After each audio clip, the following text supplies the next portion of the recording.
So guys, इस session के अंदर हम अब जो हमारी रिमेनिंग रीजनल ऑर्गेनाइजेशंस हैं, इंटरनेशनल ऑर्गेनाइजेशंस हैं, उनके ऊपर बात करेंगे। हमने पिछले वीडियो के अंदर जो था वो किस चीज़ को देखा हमने। मोस्टली जो रीजनल ऑर्गेनाइजेशन हैं वर्ल्ड की और स्पेसिफिक एजेंसीज हैं उनको देखा, उनके काम को देखा। तो अभी हम इसमें जो नेक्स्ट हमारी ऑर्गेनाइजेशन रह गई हैं उनको देखते हैं। अगेन वही चीज़, इस पहला स्टेप जो आपने याद रखना है वो है कि किसी ऑर्गेनाइजेशन वो कब बनी, उसका हेडक्वार्टर कहाँ पे है। दूसरे नंबर पे आपने उसका लेटेस्ट समिट देखना है, पिछला समिट कब हुआ और आने वाला समिट कब और कहाँ होगा।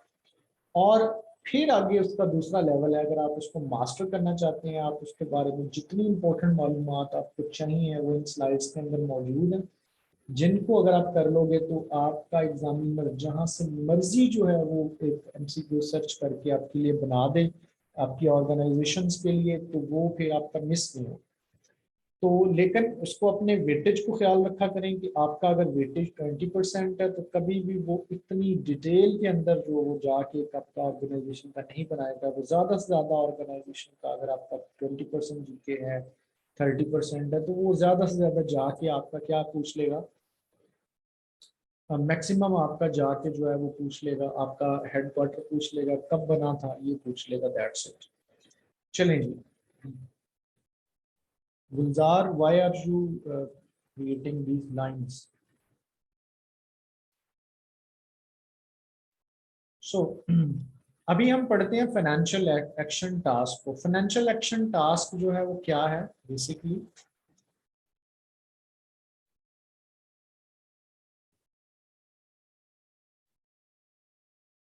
फाइनेंशियल एक्शन टास्क जिसको हम फटफ बोलते हैं, FATF कहते हैं कि पाकिस्तान को उसने जी ग्रे लिस्ट कर दिया है। दिस इज एन ऑर्गेनाइजेशन जो कि पेरिस में जो G7 हमने पढ़ा है उसी के समिट में ये स्टेब्लिश हुआ, उसी का एक मीटिंग के दौरान 1989 में। इसका हेडक्वार्टर है पेरिस के अंदर और इसका पर्पस पहले जो था वो था मनी लॉन्ड्रिंग के अगेंस्ट एक्शन करना, कि मनी लॉन्ड्रिंग नहीं होनी चाहिए वर्ल्ड में। फिर उसके बाद 2001 में जैसे 9/11 का वाकया पेश आया USA में, उसके बाद टेरर फाइनेंसिंग का एलिमेंट भी इसके अंदर शामिल कर दिया गया। इसकी वाच ये जो वाच डॉग है, ये जो ऑर्गेनाइजेशन है, अब टेरर फाइनेंसिंग के भी खिलाफ के काम करेगी। इसके टोटल 39 मेंबर हैं, जिसमें 38 तो कंट्रीज हैं और 1 यूरोपीय यूनियन, जो भी हमने ऑर्गेनाइजेशन पिछली वीडियो में पढ़ी। टोटल लिस्ट इसकी 3 है, वाइट, ग्रे और ब्लैक। ग्रे का मतलब है कि अभी आपने पूरी तरह, आपका कंट्री सेफ नहीं है इन दोनों चीजों से, मनी लॉन्ड्रिंग और टेरर फाइनेंसिंग से।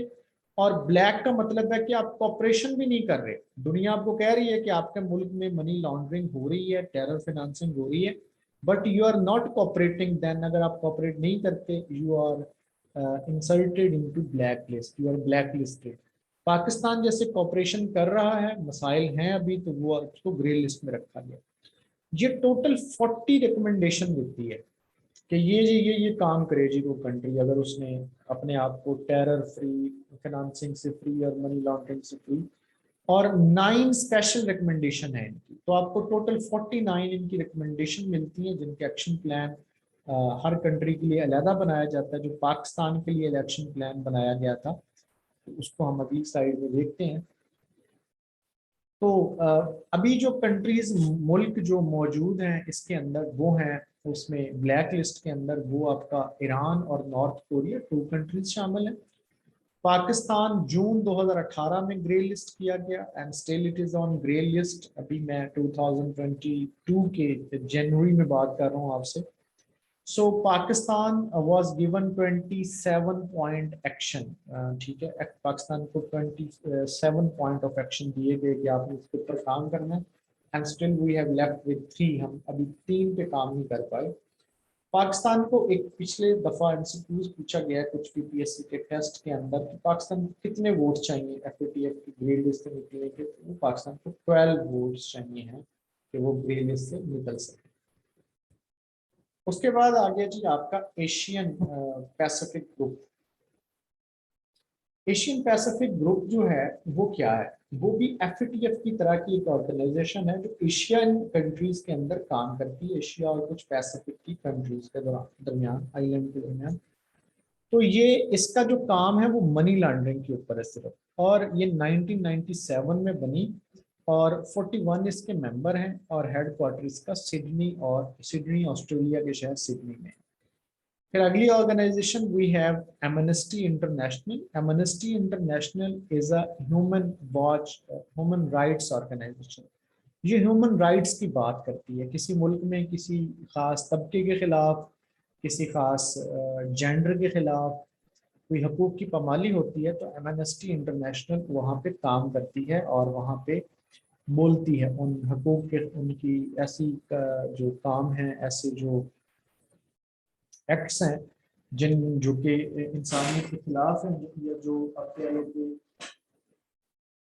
किसी की हकूक की पामाली कर रहे हैं, तो उनके ऊपर ये स्ट्रिक्टली बात करती है। और ये जनाब आप इसको देखते हैं कि 1996 के अंदर, 1961 के अंदर पैटर बेंसन ने बनाई, हेडक्वार्टर इसका लंदन में है। फिर आते हैं हम जी international atomic energy agency, IAEA। ये एजेंसी जो थी ये बनाई गई कि दुनिया के अंदर एक तो एटॉमिक जो आपका एटॉमिक के लिए जो ड्राइव है कि हर कंट्री चाह रहा है कि मैं जो न्यूक्लियर बॉम्ब बना लूं, उसको रोका जाए। और फिर जो atomic energy for peaceful purposes है, उसके यूजेज को एक मैकेनिज्म के तहत, कुछ लॉज के तहत, कुछ स्टैंडर्ड्स के तहत रेगुलेट किया जा सके। तो ये बनी एक अलहदा से बनी थी, लेकिन अब ये यूनाइटेड नेशन यानी कि अक़वाम मुत्तहिदा की जनरल असम्बली और सिक्योरिटी काउंसिल दोनों को अपनी रिपोर्ट पेश करती है। हेडक्वार्टर इसका ऑस्ट्रिया के शहर वियना में है, और 1957 में ये बनी थी। और इसके कुछ दो रीजनल सेफ गार्ड ऑफिस हैं, एक टोक्यो जापान एंड टोरंटो के अंदर है। फिर 173 स्टेट्स इसके मेंबर हैं। इसको नोबेल प्राइज मिला, इसको और उसके डीजी को, जिसका नाम है मोहम्मद अल बिरादी, जो इजिप्ट के डिप्लोमेट भी हैं, रहे थे। तो ये उसके उस वक्त के डायरेक्टर जनरल थे। दोनों को, एजेंसी को भी मिला और उसके डीजी को भी मिला 2005 में नोबेल पीस, जिसके बारे में मैं पिछली वीडियो में आपको बता चुका हूँ। करंट इसके जो डीजी हैं उनका नाम है राफेल ग्रॉसी, जो अर्जेंटीना से ताल्लुक रखते हैं। मैं 2021 में आपसे बात कर रहा हूँ, सो इस चीज़ को देखिएगा, पहले जो भी थे या इसके बाद जो भी आएंगे उनको फिर अपडेट किया कर लिया जाएगा। रेड क्रॉस एक ह्यूमैनिटेरियन ऑर्गेनाइजेशन है। पीटर मोरर ने 1867 में इसको बनाया, हेडक्वार्टर जिनीवा के अंदर, और इसको 3 नोबेल प्राइज मिल चुके हैं, 1971 में, 1941 44 में, 1963 में। ये दो जो थे, यहाँ इस वक्त में वर्ल्ड वॉर 1 हुई हो रही थी, इस वक्त में वर्ल्ड वॉर 2 हो रही थी। तो दोनों में इसको मौसर किरदार अदा करने पर, ह्यूमैनिटेरियन सर्विसेज अदा करने पर इनको जो थे वो नोबेल पीस प्राइज मिले। Organisation for economic cooperation and development, OECD, ये 1961 में बनी। जैसे नाम से जाहिर है, इकोनॉमिक कॉरपोरेशन के लिए काम करती है पेरिस में। और जो अच्छी किस्म की, जो बढ़ोतरी वाली हाई इकोनॉमीज हैं, ग्रोथ रेट वाली 38, वो तक इसकी मेंबर है। And world wide for nature, दुनिया की वो ऑर्गेनाइजेशन जो काम करती है वर्ल्ड वाइल्ड लाइफ के लिए, जानवरों के लिए, तहफ़्फ़ुज़ के लिए, उसको जनाब ये नाम दिया जाता है। तो ये ऑर्गेनाइजेशन 1961 में बनी, स्विट्जरलैंड के शहर ग्लैंड में इसका हेडक्वार्टर है। बनाने वाले कई लोग थे, जिसमें प्रिंस फिलिप, जो कि इनका ताल्लुक यूके से था, और वो हस्बैंड ऑफ द क्वीन। ये इनके फाउंडर्स में से थे। इनका काम जो है वो प्रोटेक्शन ऑफ वाइल्ड लाइफ है, जो जानवर हैं और मुख्तलिफ किस्म के नबातात हैं, उनके उनकी तहफ़्फ़ुज़ के लिए काम करना। So this was all. इसमें आपने जो चीज़ याद रखनी है वो याद रखनी है जी आपने, जो 2 लेवल पे वो है जी। फर्स्ट ऑफ ऑल आपकी ऑर्गेनाइजेशन जो है वो वो इस्टेब्लिश कहाँ पे हुई, उसका हेडक्वार्टर कहाँ पे है, when and where, headquarter where, who में आपने याद रखना है कि हु वाज द फाउंडर, असल में फाउंडर कौन था, अगर कोई खास एक नाम है जिन जिन जिनका बताया गया है वो नाम इम्पोर्टेंट है, एंड हु इज हेड और सेक्रेटरी जनरल और डीजी, वो कौन है। एंड एक और क्वेश्चन वेयर का, कि फर्स्ट समिट कहाँ हुआ, लास्ट समिट कहाँ हुआ, और नेक्स्ट समिट अगले आने वाले साल का कहाँ होगा। These are the very basic MCQ जो कि आप लोगों से पूछे जा सकते हैं। इसमें फिर एडवांस लेवल पे जाने के लिए जो सारी डिटेल्स आपको इस वीडियो में, इससे पिछली वीडियो में बताई गई है, वो सारी ही इम्पोर्टेंट है। उसको आप अपने नोट्स बनाएं, अपने रजिस्टर्स बनाएं, उनके अंदर लिख लें। आपके मुख्तलिफ किस्म के जो एडवांस किस्म के टेस्ट हैं उनके लिए भी आपको काम। So let